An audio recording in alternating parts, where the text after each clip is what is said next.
kan moo la si gën a impressionné si ñoom. Balla Gaye Modou Lo.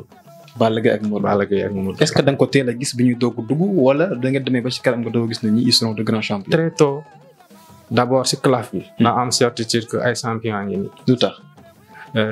Le courage qu'ils font montre, la ténacité, la vélocité si seeni combat. amul seen benn combat bu yeex. ki di Modou Lo ki di Balla Gaye. C'était action sur action. C'était des champions yi nga xamante ni également ils drainaient des foules. bu ñuy bëree Parcelles Assainies tout le quartier est soulevé. Guédiawaye la même chose. Mais tout le Sénégal se soulevait pour ces jeunes-là. Parce que c'était des prototypes de champions yi nga xamante ni ils englobaient tout. La puissance du raz de marée. Sur le plan vélocité. Modou Lo par exemple mun na am un petit gabarit là. Modou Lo quand bu la affronté da ngay xam ne góor dëgg moo la affronté. Et puis ils étaient des gens qui croyaient gëmoon seen liggéey. bëgg ko xam ko. tarbiyu ko xam ni tôt ou tard ils deviendront des rois des arènes. ba pare tamit daan neexal neexal aussi leur face to face.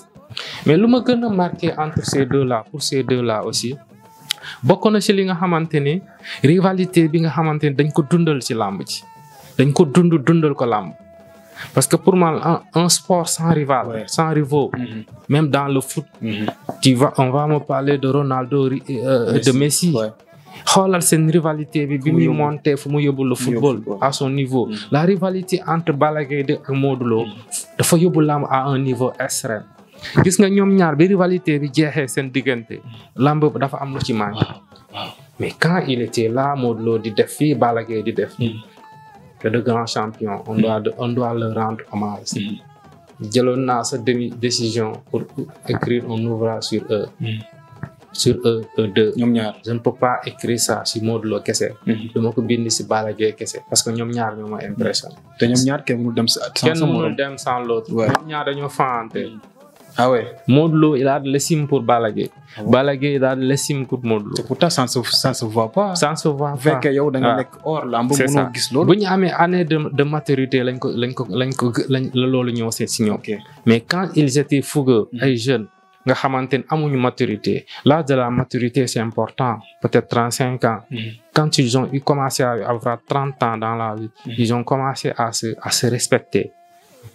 moo tax seen deuxième combat bi y avait un peu du respect même su dee ay face to face c'était en 2019 même bu dee ay si seen face to face ils s'attaquaient mais au fond de ils s'aimaient jusqu'à présent. lan nga gis ne Modou Lo loolu la gis ci Balla Gaye lu tax mu jox ko gëdd ak respect et vice versa lan la Balla Gaye gis ci Modou Lo lu tax mu jox ko gëdd ak respect. ils ont écumé les mbapat ensemble dañoo mbabatandoo. musuñu dajee ci mbapat. Balla il a découvert toutes les facettes techniques de Modou Lo ci mbapat. Modou Lo également il s'est convaincu du talent énorme de Balla Gaye dans les mbapat. moo tax bi mu ñëwee ci làmb champion qu'il est Modou Lo il s'est dit man pour ma doon champion. il faut ma tëkku Balla il faut ma bëree Balla man nattu sama bopp. il faut dire que Balla Gaye 2 bi muy bëreeg Modou bëreeg Eumeu Sène. Modou Lo daan soit Balla Diouf soit Issa Pouye j'ai oublié ce jour-là. je pense Balla Diouf la. si la Modou Lo dem tëkku Balla Gaye 2. fekk Balla ak Eumeu ñoo war a bëre. grand combat Balla après il avait très mal pris cela. d'ailleurs après le combat il avait perdu le combat. jàpp na ni Modou Lo moo ko déstabilisé ba mu ñàkk combat bi. donc loolu Balla téye ko si biir xolam mu doon benn genre de rancune. il n'a jamais toléré à Modou Lo ce geste là. te Modou Lo dafa nekkoon dans ses droits. il a vu que kii ndaanaan la.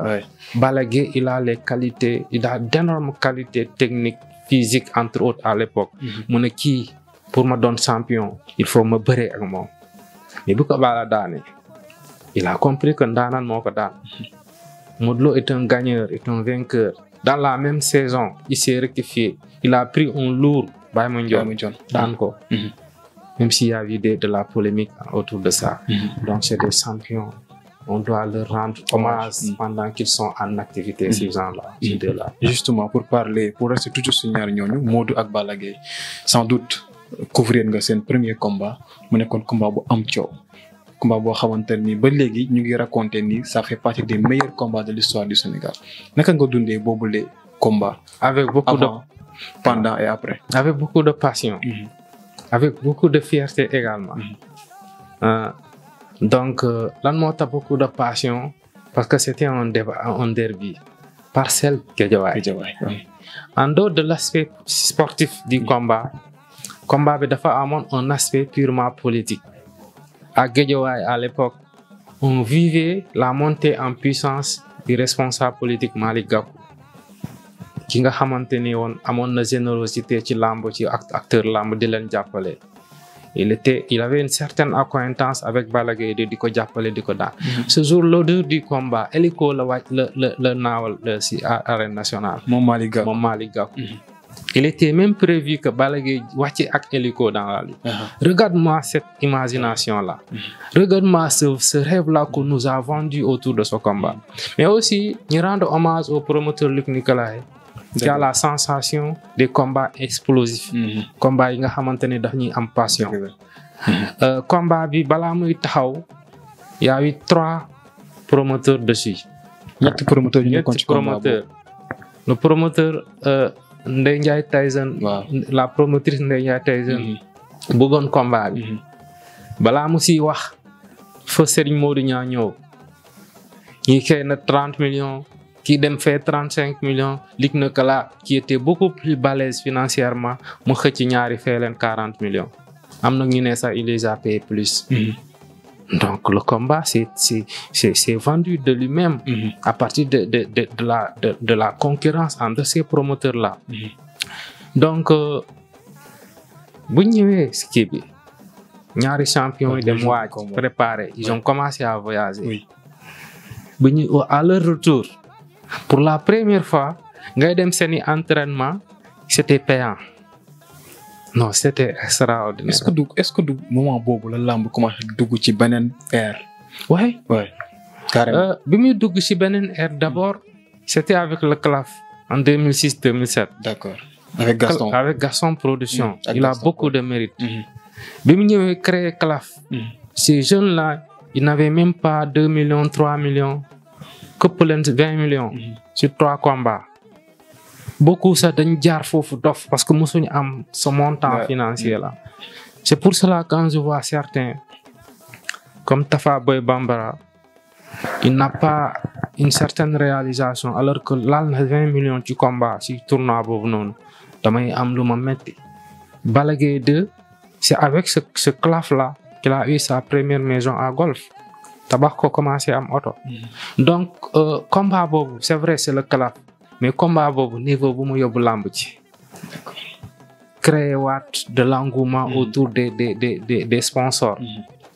Il y a eu entre autres de la concurrence saine entre Tigo et Orange. ñi ànd ak Jackson Mbengue ki ànd ak Luc Nicolaï. Donc c'était la bataille de l'événement. Entre les deux promoteurs. Kan mooy réussir un meilleur événement. En le faisant, tu fais plaisir à ton sponsor. su kontaanee ak yow il te renouvelle le contrat à saison bii di ñëw. Donc cette bataille entre deux champions, bataille bi di amoon entre deux quartiers, bataille bi amoon entre deux responsables politiques des Parcelles ak qui à l'époque c'était Moussa Sy je pense Moussa avec Modou Lo en Parcelles Assainies ak Malick Gakou. Donc regarde-moi tous ces enjeux-là autour de ce combat-là. Il y avait également la bataille de télévision, la RTS et la 2STV. La RTS ñëw avec un présentateur vedette El Hadj Bécaye Mbaye et non 2STV. La RTS avec Malick Thiandoum qui avait vendu la lutte avec un français très très propre. El Hadj Bécaye Mbaye qui a habitué les Sénégalais avec un commentaire wolof très propre. Alors regarde-moi ce combat-là. mu jaay combat bi. Tous ces éléments-là ont fait que c'était le combat du siècle. Le combat du siècle, carrément. Le combat du siècle, vraiment. Mais jour du combat, nous avons spectacle, son et lumière, ci wàllu organisation, mais également mbër yi rendre l'appareil aux promoteurs ak ñi nga xamante ne ñoom ñooy amateurs yi ak combat bu gaaw neex am xeex am bëri.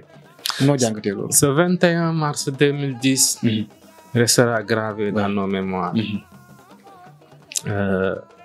Après, en tant que jeune journaliste, nga xamanteni tu as côtoyé ces deux champions-là, doo bëgg mu am vaincu. Tu voudrais que mu donne un combat plaisant, époustouflant, mais que ça se termine par un match nul. Mais match nul bu neex. Ouais. Comme ça, rapidement, on allait retracer la revanche, le remake. Mais malheureusement, Modou Lô était vaincu ce jour-là. Ñun bu mbër bu mag bëree ba pare. Soit le jour J, soit le lendemain. On faisait dañu dem seen kër def pied de grue pour mën ko am pour nos lecteurs. C'était une habitude à Sunu Lamp à l'époque. Mais Modou Lô était inconsolable. Modou Lô était invisible. Cela manifestait, faisait dire que Modou Lô vainqueur la bëggul défaite. Il avait pleuré. Défaitam bu njëkk ci lamb. Il ne pouvait pas accepter que mu daanu de 1, mais il ne pouvait pas accepter que son rival mu daan ko Balla Gaye. Mais Modou Lô, c'est un champion qui a beaucoup de mérite. Ouais.